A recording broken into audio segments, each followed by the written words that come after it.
2018 के rape case मामले में प्रोफेट बजिंदर सिंह को दोषी करार दिया गया है। 1 अप्रैल को सजा का ऐलान किया जाएगा। हमारे साथ इस वक्त जो पीड़ित लड़की हैं उसके वकील हैं एडवोकेट अनिल के सागर और सुमित सानी जी।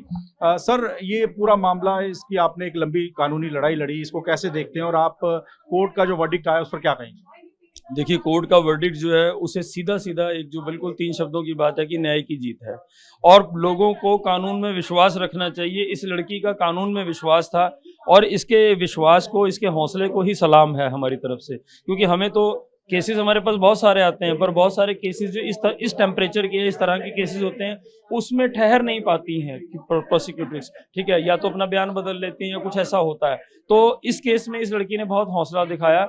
हम इसको और इसके परिवार को मुबारकबाद देते हैं कि इसने लड़ाई, अपनी कानून की लड़ाई जो है उसको बिल्कुल तरीके से लड़ा और कानून ने अपना काम बाखूबी किया और आज न्याय की जीत हुई है। अच्छा सर, ये काफी हाई प्रोफाइल केस था। बजिंदर सिंह खुद को एक स्वयंभू पादरी बताता है, काफी फॉलोअर्स हैं उसके, तो पीड़ित लड़की पर काफी दबाव भी था। क्या उस पर उसको कोशिश की गई कि अपने बयान से पलट जाए? ऐसे भी कई मौके आए जब आपको लगा कि दबाव बनाया जा रहा है। लेट मी करेक्ट यू कि ये स्वयंभू पादरी नहीं है। पादरी तो ये है ही है, स्वयंभू तो ये गॉड मैन कहता है अपने आप को ये पैगंबर कहता है, प्रोफेट कहता है। और इसने in the name of prophecy ये क्या कुछ गलत करता है, वो अगर अब सही से जांच की जाएगी तो सब कुछ सामने आ जाएगा। और जो ट्रेल है वो ट्रेल जो बहुत लंबी है, क्योंकि 7 साल का तो ये कानूनी लड़ाई है। 2 साल ये लड़की उनके साथ जब रही है तब भी ये ब्लैकमेल होती रही है, इसके साथ इसको बहुत प्रताड़ित किया जाता था, मारपीट की जाती थी, इसके वीडियोस बना रखे थे, इसको ब्लैकमेल किया जाता था। और उसके बाद जब इसका केस दर्ज हो गया, जब इसने आवाज उठाई,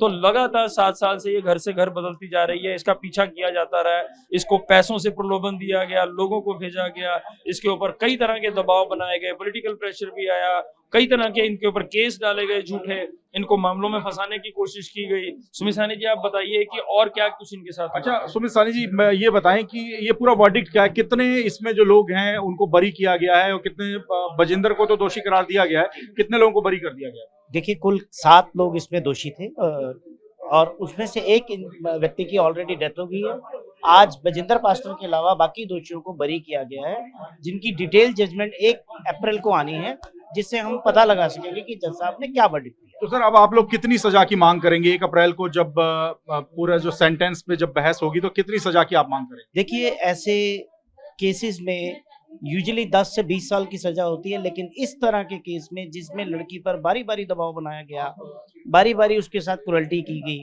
ऐसे केस में हम रिक्वेस्ट करते हैं कोर्ट से कि मैक्सिमम पनिशमेंट इस बंदे को दी जाए, दैट इज 20 ईयर्स।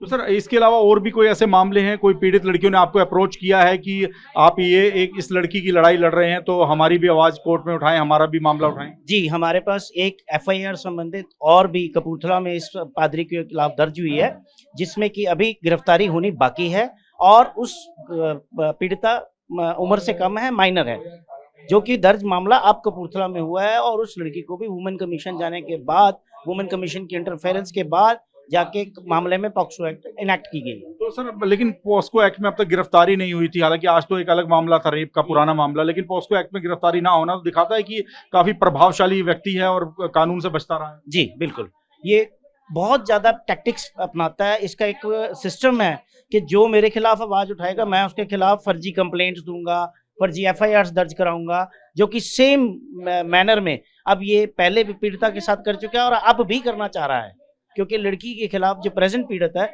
उसके फादर के खिलाफ और उसके हस्बैंड के खिलाफ 2 फर्जी दरखास्तें ऑलरेडी कपूरथला पुलिस के पास पेंडिंग चल रही हैं। अच्छा सर, जो 5 लोग आज बरी हो गए हैं, जो इसके साथी हैं, उस मामले को आप आगे हायर कोर्ट में चैलेंज करेंगे? जी, पीड़िता भी चाहती है कि मैं वर्डिक्ट देख लेने के बाद, जजमेंट पा लेने के बाद, मैं हालातों को देखते हुए हाई कोर्ट डेफिनेटली अप्रोच करूंगी।